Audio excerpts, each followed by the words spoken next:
Era un martes o quizás un miércoles. La verdad es que los días se mezclaban bastante en ese entonces. Solo recuerdo la hora, tarde, y la escena, 5 mocosos acorralando a María en el aparcamiento de nuestro edificio en el barrio de Triana. Ella vivía en el 4C, justo 3 puertas más allá de mi 4A. 38 años, padre soltero, y ella, María Soto, la mujer que había observado en secreto durante 6 meses, ahora estaba allí, contra la pared, con los ojos llenos de terror. Tuve, y esto no es una exageración, exactamente 3 segundos para decidir qué clase de hombre iba a ser. Mi coche, un viejo Seat, estaba encendido a unos 10 metros. Los faros cortaban la penumbra del garaje como cuchillas e inundaron a los 5 tipos y a mi vecina con una luz blanca que los hizo entrecerrar los ojos. Aceleré directo hacia ellos. En los segundos siguientes, el aparcamiento entero se quedó en un silencio sepulcral. ¿Qué había hecho yo en esos momentos para que 5 jóvenes agresivos se quedaran paralizados?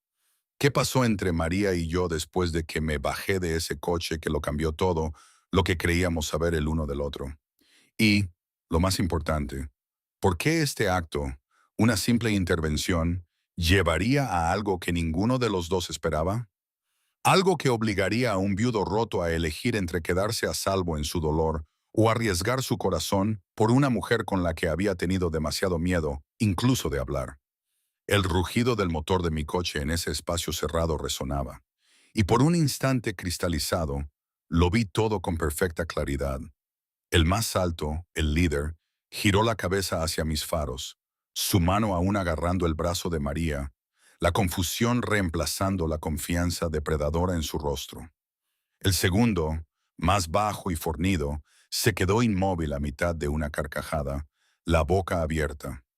Los otros 3 se dispersaron ligeramente, su mentalidad de manada resquebrajándose bajo la amenaza repentina de una consecuencia real. Los ojos de María encontraron los míos a través del parabrisas, y, incluso en su terror, vi el reconocimiento cruzar su rostro. Me conocía. El viudo silencioso del 4A, el que nunca hablaba con nadie, cuya hija a veces la saludaba con la mano en el patio. Y ahora yo estaba conduciendo directo hacia los hombres que la habían acorralado.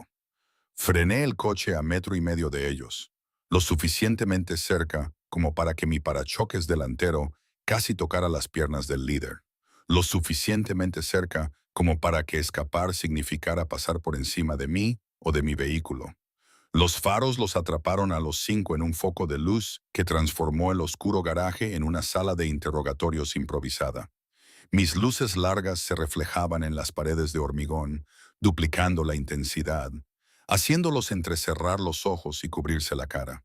El motor permanecía encendido, con un bajo y amenazador murmullo. Nadie se movía, nadie hablaba. El silencio era absoluto y aterrador.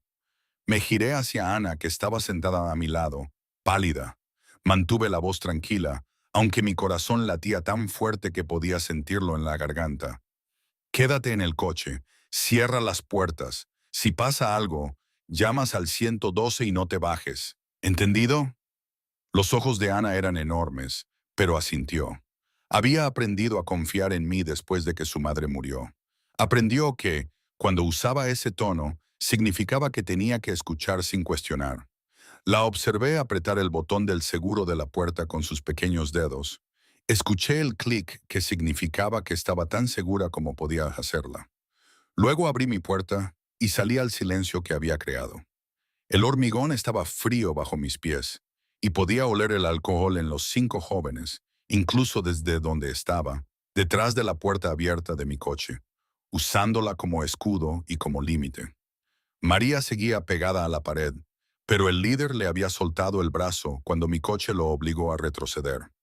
Me miraba con una expresión que no podía descifrar del todo. Gratitud mezclada con miedo y con algo más, algo que me oprimía el pecho. Había imaginado hablar con María Soto cientos de veces durante 6 meses, pero nunca así. Nunca con 5 universitarios borrachos entre nosotros y la violencia colgando en el aire como la electricidad antes de una tormenta. El líder fue el primero en encontrar su voz, intentando salvar su dominio frente a sus amigos. Sus palabras salieron agresivas, pero inciertas. ¿Cuál es tu problema, tío? Solo estábamos hablando con ella. No respondí de inmediato. Había aprendido de 4 años de entrenamiento en artes marciales después de la muerte de mi esposa que el silencio a menudo era más poderoso que las amenazas.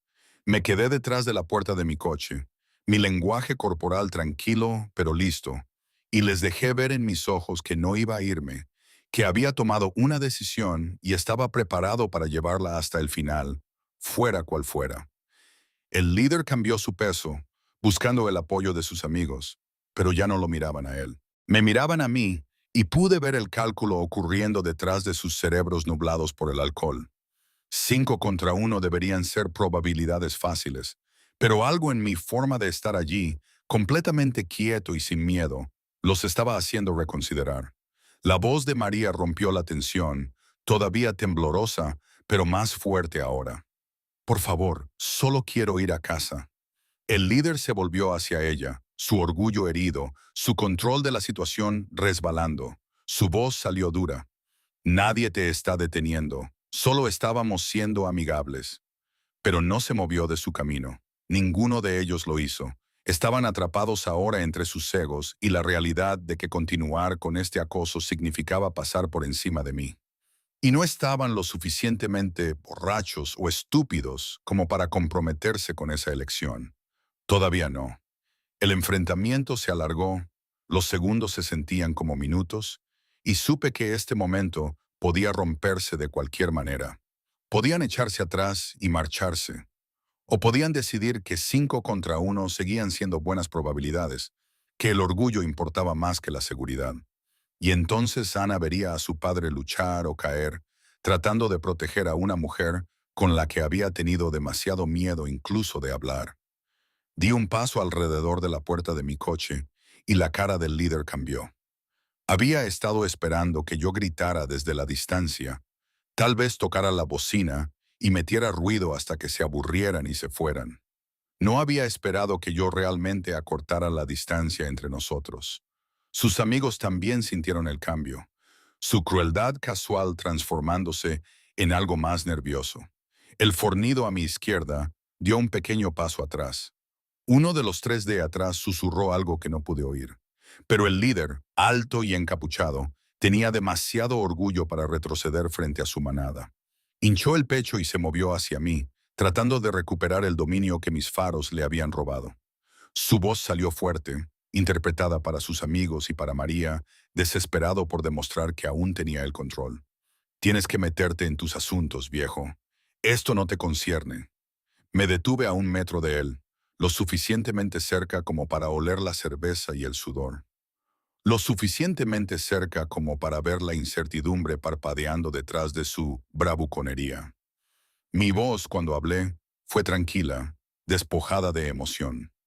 El tono que usaba cuando Ana necesitaba entender algo que no era negociable. Déjala ir, vete ahora mismo. La simplicidad de esto lo tomó por sorpresa. Había estado esperando ira o rectitud, algo contra lo que pudiera oponerse y burlarse. En cambio, simplemente me quedé allí como si ya hubiera decidido cómo terminaría esto y simplemente le estuviera dando una oportunidad para elegir de manera diferente. Su mandíbula se tensó. ¿Crees que puedes con los 5? Sus amigos se acercaron, formando un semicírculo suelto, tratando de usar los números para intimidar. Pero yo ya había peleado antes. Después de que mi esposa murió, canalicé el dolor en 4 años de entrenamiento, aprendiendo a moverme con precisión, a leer el lenguaje corporal, a mantener la calma cuando la violencia se volvía inevitable. No buscaba una pelea, pero si me obligaban a una, no perdería. No con Ana mirando, no con María atrapada contra esa pared. El líder tomó su decisión.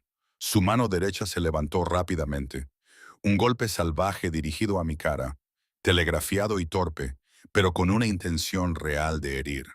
Me moví, no dramáticamente, solo un simple paso hacia mi izquierda, su puño atravesando el aire vacío. Mi mano derecha atrapó su muñeca extendida, controlándola, y la palma de mi izquierda golpeó su pecho con la fuerza suficiente para vaciar sus pulmones y enviarlo tropezando hacia atrás, contra el fornido que estaba detrás de él.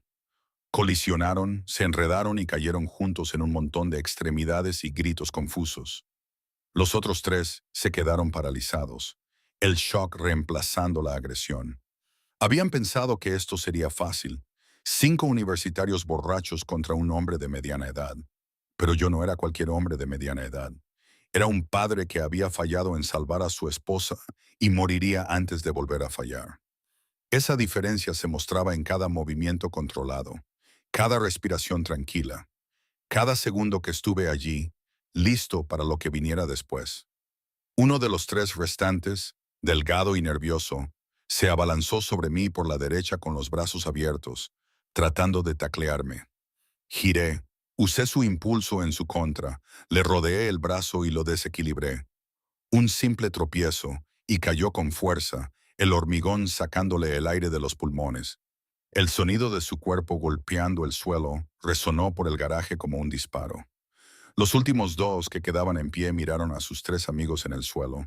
Me miraron a mí, todavía en pie, tranquilo y listo, y tomaron la decisión inteligente. Levantaron las manos y retrocedieron. «Ya está, tío». «Nos vamos». El líder intentaba recuperar el aliento, su cara roja de humillación. El fornido lo ayudó a levantarse, ambos manteniéndome los ojos encima como si pudiera atacar de nuevo. No me moví. Simplemente me quedé allí entre ellos y María, mi mensaje claro. Podían irse, pero no se acercarían a ella de nuevo. El líder encontró su voz, aunque salió hueca y derrotada. «Nos vamos». Sus amigos ya se dirigían hacia la salida, queriendo estar en cualquier otro sitio, pero los detuve con 2 palabras. «Todavía no».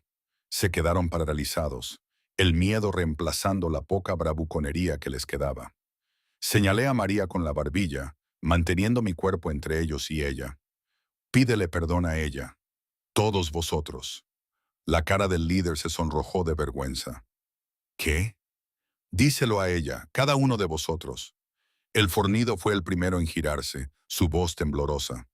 «Lo siento, no deberíamos haber hecho eso». Los demás le siguieron rápidamente, sus disculpas saliendo genuinas y asustadas. «Lo siento, de verdad que lo sentimos, nos equivocamos». El líder fue el último, y cuando finalmente miró a María, algo se quebró en su expresión. «Lo siento, estuvo realmente mal, lo siento muchísimo». María no dijo nada, simplemente se apretó más contra la pared, todavía procesando todo lo que había sucedido en menos de 2 minutos. Asentí hacia la salida. «Ahora, idos». Y se fueron. 5 jóvenes que habían aprendido esa noche que la crueldad tiene consecuencias. Salieron de ese aparcamiento con los hombros encorvados y el orgullo destrozado. Los observé hasta que desaparecieron por completo, asegurándome de que realmente se habían marchado. Luego me volví hacia María. Seguía contra la pared, su bolso apretado contra el pecho, su respiración superficial y rápida. Pero cuando nuestras miradas se encontraron, algo pasó entre nosotros que no tenía nada que ver con la violencia que acababa de terminar. Reconocimiento, entendimiento. 6 meses de distancia educada, evaporándose en un solo momento. Me moví hacia ella lentamente, con cuidado, sin querer asustarla más. Mi voz salió suave. «Estás a salvo ahora. Se han ido». La compostura de María finalmente se rompió. Las lágrimas rodaron por sus mejillas y todo su cuerpo tembló. «Gracias. No sé qué habría pasado si no hubieras». Su voz se quebró en la última palabra. Yo negué con la cabeza. «No tienes que agradecerme». Pero ella me miraba diferente ahora, realmente viéndome por primera vez. «¿Cómo te llamas?» Me di cuenta con un sobresalto de que habíamos vivido a 3 puertas de distancia durante 6 meses y nunca nos habíamos presentado. «Carlos, Carlos Ruiz». Sus labios temblaron en la sonrisa más pequeña. «Soy María. Gracias, Carlos». El aparcamiento se sentía demasiado expuesto, de repente, demasiado frío. «¿Estás bien para subir a tu apartamento?» Ella asintió, pero sus manos seguían temblorosas. «¿Me acompañarías, por favor?» No era realmente una pregunta. Ambos sabíamos que no podía hacer ese recorrido sola en ese momento, no después de lo que acababa de pasar. Regresé a mi coche donde Ana estaba pegada a la ventana, su cara pálida pero confiada. Abrí la puerta. Eso fue muy valiente, papá. Mi garganta se apretó. A veces, valiente solo significa hacer lo correcto, incluso cuando tienes miedo. ¿Estás bien? Ella asintió. ¿Está bien esa señora? Miré a María de pie sola junto a la pared. Creo que sí lo estará. Vamos. Los tres caminamos hacia el ascensor juntos, Ana entre María y yo, y el silencio era diferente ahora. Cómodo, seguro. Cuando llegamos a la puerta de María, ella jugueteó con sus llaves, sus manos todavía temblorosas. Ana le tocó el brazo suavemente. Mi papá no dejará que nadie te haga daño. Es el mejor papá del mundo. Los ojos de María se llenaron de nuevas lágrimas. Puedo ver eso. Abrió su puerta pero no entró. En cambio, me miró con una intensidad que me hizo latir el corazón. ¿Te quedarías solo unos minutos? No estoy segura de querer estar sola ahora mismo. Miré a Ana, quien asintió como si entendiera algo que yo aún estaba descifrando. Nos quedaremos. El apartamento de María era cálido y cuidadosamente decorado. Libros por todas partes, plantas en el alféizar de la ventana.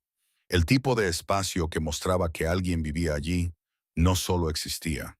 Hizo café con manos temblorosas mientras Ana se sentaba en el sofá haciendo los deberes, dándonos la ilusión de privacidad. María me entregó una taza y nuestros dedos se tocaron brevemente. La electricidad de ese contacto era innegable. Ella habló primero, su voz aún ronca. Te he visto, sabes, durante meses, a ti y a tu hija. He querido saludarte como es debido, pero siempre parecías tan lejano. La miré, sorprendido. Pensé que era el único que observaba. Ella casi se rió, el sonido acuoso y genuino. Número uno, yo también te noté. La forma en que eres con Ana. La forma en que subes la compra 3 pisos porque el ascensor está estropeado. La forma en que existes en el mundo, como si intentaras no ocupar demasiado espacio. Quería conocerte, pero no sabía cómo acortar esa distancia. Mi pecho se sentía demasiado apretado. Tenía miedo. Después de la muerte de mi esposa, dejé de creer que merecía desear cosas, desear a alguien. María dejó su café y tomó mi mano, deliberada y segura. Me salvaste esta noche, no solo de esos hombres, sino de creer que nadie intervendría. Eso importa, Carlos. Tú importas. Esas palabras rompieron algo en mí que había mantenido cuidadosamente encerrado durante 3 años. A veces, por las noches, cuando Ana ya estaba dormida y el silencio del apartamento era abrumador, me encontraba pensando en mi mujer. No en el dolor, no solo en la ausencia, sino en las pequeñas manías que tenía, la forma en que siempre me animaba a no esconderme. Ella no hubiera entendido por qué había tardado tanto en acercarme a María, ni por qué me había permitido encerrarme en mi pena durante tanto tiempo. Me pregunto si ella, desde donde esté, me miraba esa noche en el garaje. Si, de alguna manera, me dio el empujón que necesitaba. Es curioso cómo los recuerdos más íntimos, los que uno guarda bajo llave, resurgen en los momentos más inesperados, ¿verdad? Uno cree que ha cerrado ciertos capítulos, y de repente, una situación límite abre el libro de golpe. María me contó, mucho después, que desde su perspectiva, la situación en el garaje había sido aún más surrealista. Ella, apretada contra la pared, había sentido una mezcla de pánico y resignación. Pensó que nadie vendría. Me dijo que cuando vio los faros de mi coche, por un momento, solo fue una ráfaga de luz, sin más. Pero luego, cuando el coche se detuvo y yo salí, lo que más le impactó no fue mi tamaño o mi cara, sino la calma en mis ojos. Parecías un guerrero antiguo, me dijo una vez, con esa sonrisa que ahora me es tan familiar. Como si hubieras hecho eso cientos de veces. Yo solo veía el miedo en los ojos de esos chicos, y luego, en tus ojos, una determinación fría. Fue entonces cuando supe que todo iba a estar bien. Yo, honestamente, me sentía como un manojo de nervios, pero supongo que la adrenalina hace milagros con la apariencia. A veces, la percepción de los demás es lo que cuenta, ¿no creen? 3 semanas después, comencé lo que Ana llamó mis patrullas de seguridad, caminando por el perímetro de nuestro edificio cada noche antes de acostarme. No se trataba realmente de seguridad. Se trataba de asegurarme de que María me viera, supiera que la estaba cuidando, entendiera que lo que había comenzado con violencia se había transformado en algo que ninguno de los dos había esperado. Ella también empezó a esperarme, aguardando junto a su ventana hasta que me veía pasar. Luego bajaba para caminar el último tramo conmigo. Hablábamos de todo y de nada, construyendo algo real a partir de 6 meses de anhelo silencioso. 2 meses después de ese incidente en el aparcamiento, María llamó a mi puerta, con unos tuppers de comida para llevar y una sonrisa nerviosa. Ana abrió y la arrastró inmediatamente hacia adentro, como si hubiera estado esperando ese momento. Cenamos juntos, los tres, y se sintió como si algo que había estado roto durante tanto tiempo, que yo había olvidado cómo se sentía el vacío, de repente encajara. Había sido un hombre que observaba desde las ventanas, demasiado asustado para alcanzar lo que quería. Pero la noche en que vi a 5 jóvenes acosando a mi vecina, recordé quién solía ser antes de que el dolor me enseñara que los hombres buenos podían fallar. Y María Soto, la mujer a la que había notado durante 6 meses sin siquiera saludar, me enseñó que a veces las personas que valen la pena salvar te salvan a ti también, que el coraje no se trataba de no tener miedo, se trataba de elegir actuar de todos modos, y que el amor de verdad, valía cada riesgo que yo había estado demasiado roto para correr. Ahora, cuando miraba por mi ventana, ya no observaba, estaba viviendo, y María estaba viviendo justo a mi lado. ¿Y hoy qué? Pues no sé. A veces pienso que fue lo mejor que me pudo haber pasado. Otras veces, que tomé una decisión precipitada en un momento de pura adrenalina. Probablemente ambas cosas. Así es la vida, ¿verdad? Nada es definitivo, nada es perfecto.